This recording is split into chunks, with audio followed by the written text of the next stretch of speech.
Saudara, tahun 2024 akan berakhir dalam hitungan hari. Sebentar lagi masuk tahun 2025 atau secara Feng Shui adalah tahun ular kayu. Bagaimana peluang dan tantangan ekonomi tahun ular kayu? Apalagi tinggal menunggu hari PPN 12% berlaku. Kompas Bisnis akan tanya langsung ke ahli Feng Shui Jenny Kumaladewi. Bu Jenny, selamat pagi, selamat datang di studio Kompas TV. Pagi Mbak Ufta. Ya, Bu Jenny, kalau kita lihat kan 2025 ini tahunnya ular kayu. Apa sih sebetulnya bedanya dengan 2024 naga kayu? Karakteristik maupun juga perbedaan secara elemen dan lain-lain. Iya, jadi kalau dibilang serumpun masih serumpun ya, karena dalam Feng Shui itu ada 12 shio. Nah, berdasarkan urutannya memang setelah shio naga, shio ular. Tapi secara sifat karakternya jauh berbeda gitu ya. Kalau naga itu kan sifatnya berkarakter aura pemimpin, lalu juga dinamis, lalu juga berkarisma, pembaharuan, itu terjadi di tahun naga kan. Jadi makanya di seluruh dunia, hampir seluruh dunia terjadi pembaharuan politik juga ya, pemimpin-pemimpin yang baru, bahkan Indonesia juga sama.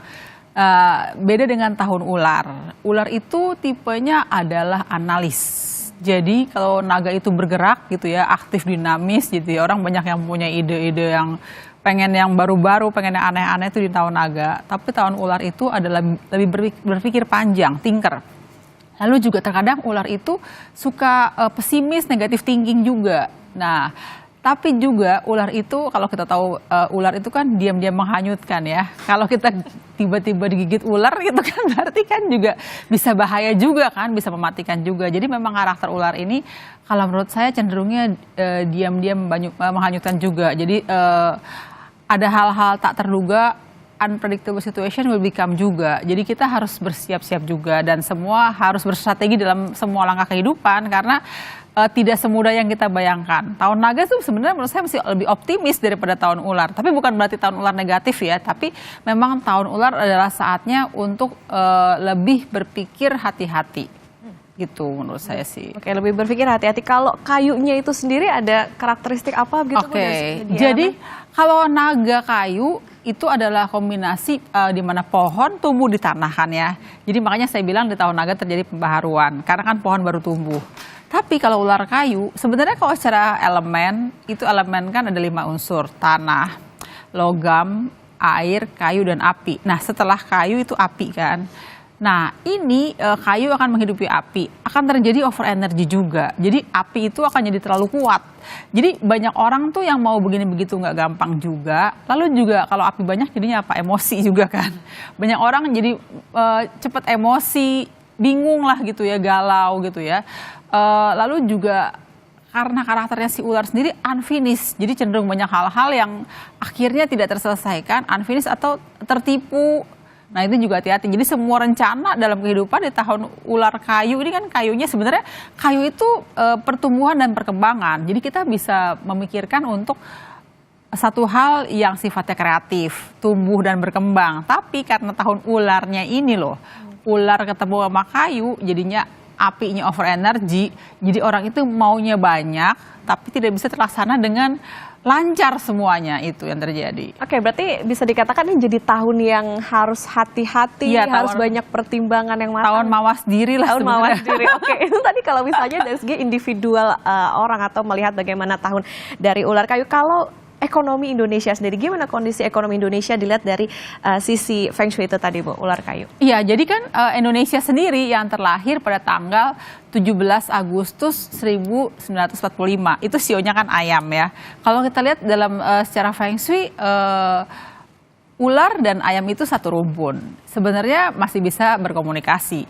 Namun sayangnya dari unsur tanggal lahir Indonesia itu tanah kuat. Tanah kuat dikenain api, yang apinya itu notabene ada kayunya akan menguatkan api lagi, jadi akan terjadi energi numpuk di tanah. Tapi sebenarnya kelihatannya bisa berekspresi, tapi tetap banyak hal-hal yang tidak mudah dilaksanakan juga. Jadi banyak mau begini begitu, program ini program itu, pada pelaksanaannya ya belum tentu terlaksana dengan mulus lah gitu loh menurut saya gitu ya. Oke, apalagi kan ini apa ya, pemerintahan baru ya Bu ya, artinya kan program-program juga banyak yang harus diadaptasi. Dan memang sebenarnya kan kita mulai dari tahun naga. Tahun naga kan terjadi pembaharuan dalam politik ya, itu berubah total kan gitu ya. Nah tapi 100 hari kerja kabinet itu jatuhnya adalah di bulan Januari ya kalau nggak salah ya. Nah secara Feng Shui bulan Desember sekarang ini adalah good month of the year di tahun naga kayu. Tapi di bulan Januari itu energinya turun, nanti bisa dilihat di grafik Feng Shui saya juga ya. Jadi sebenarnya status kerja kabinet itu perlu juga berstrategi dan hati-hati. Semua langkah keputusan itu jangan sampai maksudnya berpikirnya tidak panjang atau harus berpikir semua aspek lah itu. Bahaya juga sih menurut saya. Oke, harus mawas diri juga pemerintah untuk mengelola anggaran gitu terkait Betul, dengan apalagi ekonomi. dari grafik saya ini masuk ke bulan dari Desember itu sebenarnya good month of the year di tahun naga. Januari itu kita mulai turun dan Februari itu adalah bulan yang terberat loh. Jadi itu apalagi PPN keputusannya di bulan Desember ya sebenarnya ya. Itu bulan hoki memang sih. Jadi masyarakat belum berpikir gitu karena berpikir dari sekarang jadi 12 itu kayaknya cuma 1% naiknya. tapi di bulan Januari kan baru pelaksanaannya. Dampaknya itu di bulan Februari. Nah sebenarnya banyak sekali bulan-bulan yang ciong atau bulan-bulan yang konflik di tahun 2025. Jadi kita memang harus waspada juga ya. Dan terutama di awal tahun itu Februari aja kita udah kena berat. Jadi kita semua harus antisipasi jangan tergiur oleh hal-hal yang kayak misalnya tiba-tiba sale gitu. Tahu-tahu bulan Februari nggak ada income lagi. Baik lagi harus mawas diri ya Bu ya. Iya benar, Februari lalu juga ada bulan-bulan yang jelek lagi tuh Agustus ya menurut saya. Jadi ya itu kira-kira masuk ke kuartal akhir lah ya. Biasanya kan kita terlihat berita-berita yang kurang bagus dari ekonomi kan ada macam-macam lah, ada inflasi lah, ada dolar itu biasanya di Agustus itu pasti. Dan ini memang Agustus tahun ini juga kita berat sih. Jadi harus berhati-hati juga karena tahun ular itu bukan tahun yang mudah menurut Makanya saya. itu grafiknya agak dalam ya Bu ya. Baru Iya, nanti betul. dari Agustus ke September berarti bisa dikatakan ada pertumbuhan kah sesuai dengan elemennya tadi kayu? Sebenarnya September itu saya bisa kategorikan mungkin mudah-mudahan gara-gara itu orang-orang mulai optimis. Tapi kan bayangin aja dari kita terpuruk langsung naik ke atas juga nggak segampang itu juga. Itu yang terjadi di tahun ular kayu sih. Jadi banyak yang tiba-tiba terjadi. Tapi gini sih, yang di bawah juga bisa malah naik ke atas, yang di atas bisa turun ke bawah juga karena kan ular bisa balik-balik situasi juga kan ya. Jadi jangan-jangan orang-orang yang usahanya biasa aja atau masyarakat yang ekonomi bawah malah bisa lebih eksis daripada orang-orang yang berada di atas gitu, kayak gitu seperti itu. Oke, berarti tetap ada optimisme di sana ya Bu ya, meskipun Iya. tadi kayaknya ini kita harus mawas diri, hati-hati sama anggaran diri sendiri. Nah, jadi Bu Jenny, pemerintah nih kira-kira harus mengambil kebijakan seperti apa di tahun ular kayu, apa yang harus jadi pertimbangan betul-betul, karena tadi kalau kita lihat dari Januari ke Februari lumayan jauh nih. Jauh banget. Dan saya rasa sih memang itu kebijakan awalnya PPN itu memang hal yang di awal tahun lagi ya. 100 kerja kabinet di awal tahun dan 1 bulan setelah itu juga kondisinya turun lagi secara Feng Shui. Jadi sebenarnya pemerintah harusnya berpikir langkah panjang juga melibatkan semua aspek. Karena Indonesia sendiri kan tahun ini adalah elemen kayu ya. Kayu itu perekonomian, kesehatan, itu juga harus berstrategi juga. Jangan sampai jadi masalah buat kita juga gitu loh. Jadi kalau menurut saya berpikirnya jangka panjang ya. Jadi jangan cuma sesaat, yang penting PPN naik harus mau nggak mau terlaksana. Ya memang misalnya seperti itu, apa nggak sebaiknya bertahap ataukah bulannya itu nanti jangan terburu-buru, bisa begitu juga. Oke, nah kalau tadi kita lihat kan di berita pengantar soal PPN 12%, orang kayaknya ini lagi berlomba-lomba mau belanja gitu. Apa yang perlu diperhatikan terutama oleh masyarakat terkait dengan adanya PPN 12% yang jadi kado tahun baru kita nanti? Iya, jadi kalau saya lihat di akhir tahun ini kan good month. Jadi mungkin banyak orang yang baru dapat THR. Banyak yang merasa banyak tiket murah, apalagi sekarang pesawat lagi murah, liburan juga ya. Nah itu hati-hati duitnya habis di bulan Februari. karena di awal tahun aja kita udah berat gitu ya. Jadi sebaiknya kita harus mempunyai simpanan yang bisa membuat kita bertahan. Mungkin financial planning sangat dibutuhkan juga di tahun ular kayu ini ya, karena keuangan akan menjadi masalah juga sih di tahun ular kayu, di mana banyak hal tiba-tiba terjadi, lalu juga ada hal-hal tertentu pekerjaan atau misalnya orang-orang dapat kerjaan tapi unfinished gitu loh. Unfinished akhirnya kan berarti yang diharapkan menjadi income belum tentu bisa selancar itu. Lalu juga ada juga peluang tertipu. Nah itu juga kalau misalnya kita ada tawaran kerja sama asing, bantuan asing, atau misalnya juga kita bekerja sama dengan orang lain, itu juga harus hati-hati juga. Jangan-jangan itu hanya cuma sesaat, tahu-tahu juga nggak selesai, nggak semuanya dibantu. Nah itu seperti itu juga harus hati-hati juga. Yang mudah percaya aja lah intinya gitu. Ya, financial planning yang baik dan juga matang untuk menghadapi PPN 12%. Betul, sangat dibutuhkan banget. Orang financial planning kayaknya lagi naik daun nih. Oke, Bu, jadi nanti kita akan sambung usai jeda. Jadi saudara tetap bersama kami di Kompas Bisnis.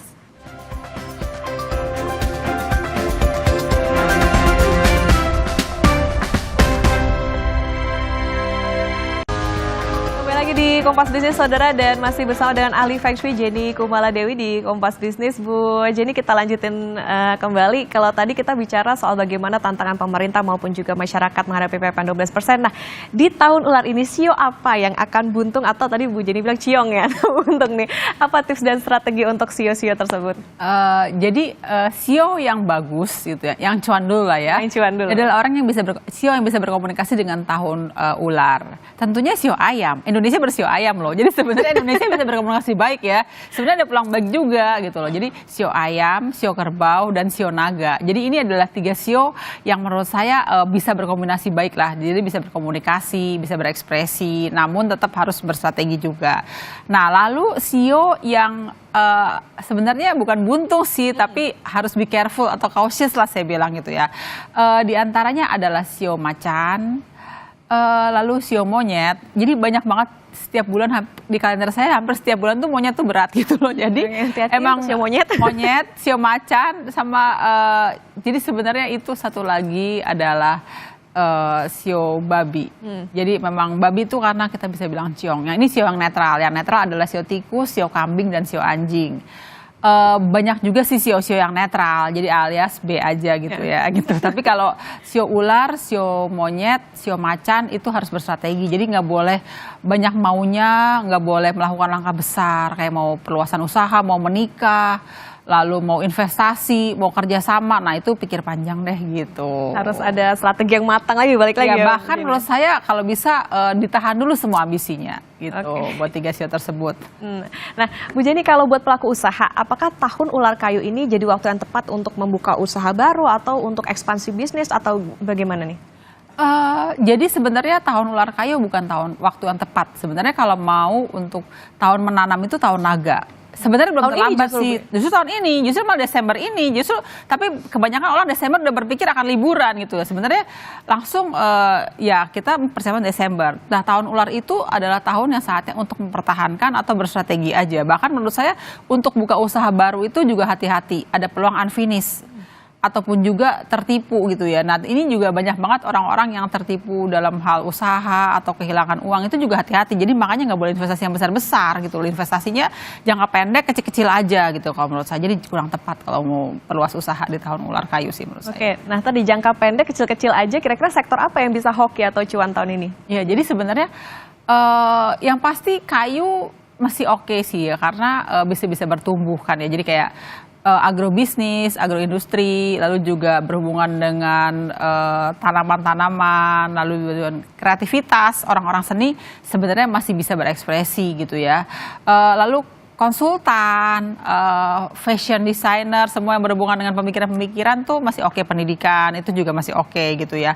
Nah, yang stabil, jadi sebenarnya dibilang bagus banget juga enggak, tapi masih tetap stabil sih menurut saya. Properti, asuransi itu masih cukup stabil tahun ini gitu ya. Jadi masih biasa aja, tapi masih berpeluang baik lah gitu ya.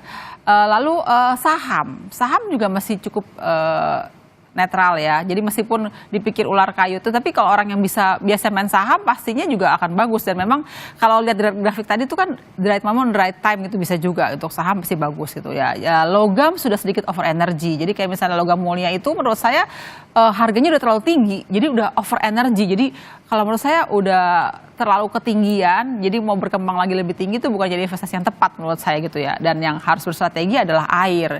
Jadi diantaranya adalah travel.